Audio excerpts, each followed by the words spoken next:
America, Israel और Iran के तनाव के बीच केंद्रीय मंत्री नितिन गडकरी का एक बयान चर्चा में आ गया है।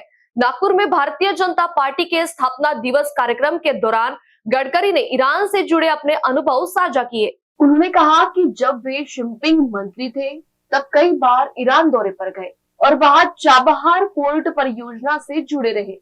इस दौरान उनकी मुलाकात ईरान के सर्वोच्च नेता अली खामेनेई से हुई। गडकरी के अनुसार इस मुलाकात में खामेनेई ने उनसे पूछा कि क्या उन्हें पता है पार्शियन भाषा कहां से आई है।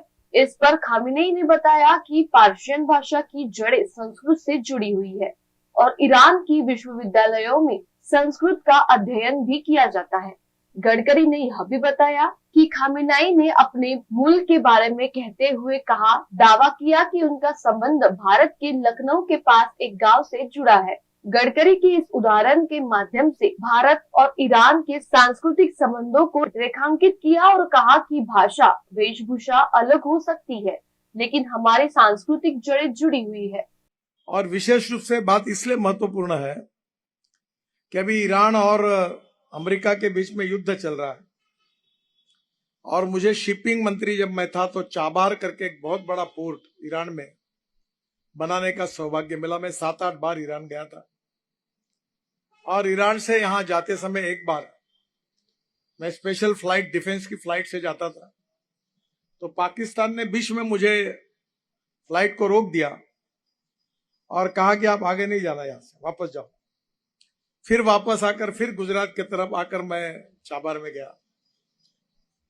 तब मुझे पता चला कि ये जितने अलग अलग देश है, अफगानिस्तान हो, ईरान हो, जहां तक आज का पाकिस्तान हो, उज्बेकिस्तान हो, यानी जहां तक सिंधु नदी जो का उगम हुआ उसके आगे भी जाकर जो आर्य संस्कृति थी उसके साथ हमारा रिश्ता था।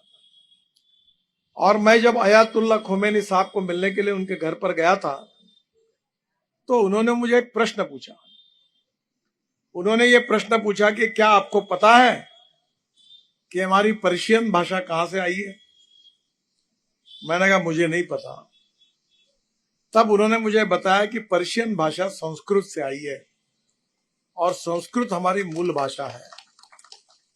ये ईरान के अयातुल्ला खोमेनी ने मुझे बताया।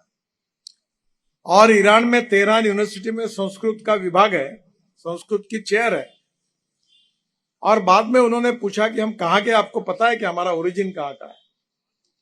उन्होंने लखनऊ के पास एक गांव का उल्लेख किया, वहां के हम रहने वाले हैं।